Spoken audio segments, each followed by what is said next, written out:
Hello বন্ধুরা, শেলিশ food স্টাইলে তোমাদের সবাইকে আরও একবার স্বাগত জানাই। আজকে আমি নিয়ে এসেছি ছোট বেগুনের মশলাদার রেসিপি নিয়ে। আর এটা খেতে খুবই টেস্টি হয়, ভাত রুটি সব কিছুর সাথেই খাওয়া যায়। চলো বন্ধুরা, রেসিপিটা দেখে নিই। এখানে আমি ছোট বেগুন নিয়ে নিয়েছি 250 গ্রাম। আর এই বেগুনগুলো ভালো করে ধুয়ে নিয়ে একটা ছুরি দিয়ে মাঝখান থেকে এরকম করে কেটে নিচ্ছি। আর ভেতরটা চেক করে নিচ্ছি। সব বেগুনগুলো এরকম করে কেটে নিয়েছি। দিয়ে দিচ্ছি সামান্য নুন, আর দিয়ে দেব হলুদ। নুন হলুদ দিয়ে বেগুনটা ভালো করে মেখে নেব।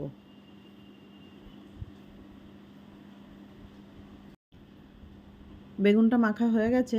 এবার নিয়ে নিচ্ছি চীনাবাদাম। 15-20টা মতো চীনাবাদাম নিয়ে নিয়েছি। বাদামটা মিক্সিতে বেটে নিয়েছি। এবার একটা কড়াতে তেল দিয়ে দেব। তেলটা ভালো করে গরম হয়ে গেলে নুন হলুদ মাখানো বেগুনটা ভেজে নেব।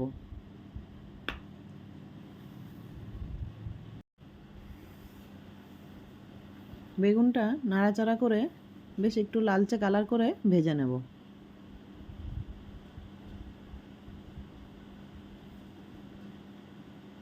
বেগুনটা কিন্তু ভাজা হয়ে গেছে। ঠিক এই সময় বেগুনটা তুলে নেব।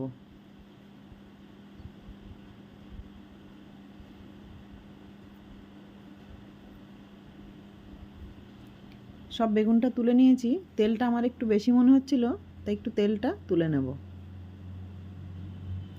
ওই তেলের মধ্যেই দিয়ে দেব গোটা গরম মশলা, লবঙ্গ, দারচিনি আর এলাচ।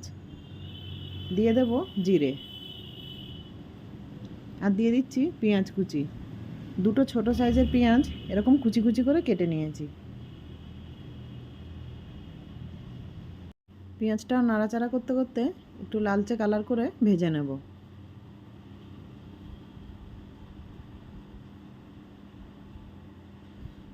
দিয়ে দেব 1 চামচ আদা রসুন বাটা।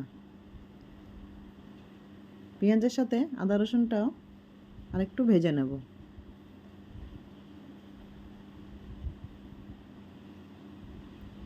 দিয়ে দেব লাল লঙ্কার গুঁড়ো।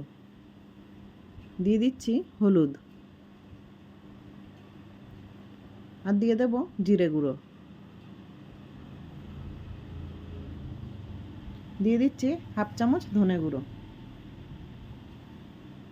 সামান্য একটু জল দিয়ে মশলাটা ভালো করে কষিয়ে নেব।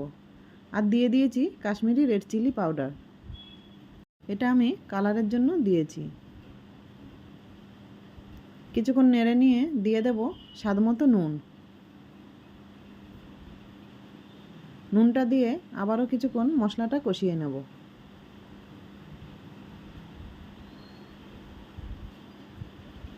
মশলা বেশ ভালোভাবে কষানো হয়ে গেছে। মশলা থেকে তেল ছেড়ে দিয়েছে। এই সময় দিয়ে দেব 1 চামচ টক দই। গ্যাসের ফ্লেমটা কিন্তু একদম লো রাখতে হবে। আর দিয়ে দিচ্ছি যে বাদামটা বেটে রেখেছিলাম সেটা। দিয়ে ভালো করে আবারও কিছুক্ষণ নাড়াচাড়া করে নেব।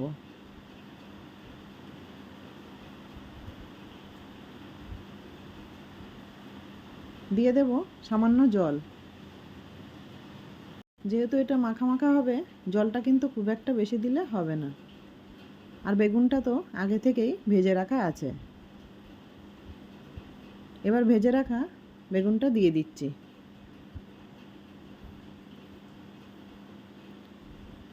বেগুনটা একটু নাড়াচাড়া করে একটা ঢাকা দিয়ে রান্নাটা করে নেব। 4 থেকে 5 মিনিটের মতো রান্নাটা করে নেব। ঢাকা খুলে দেখে নিচ্ছি।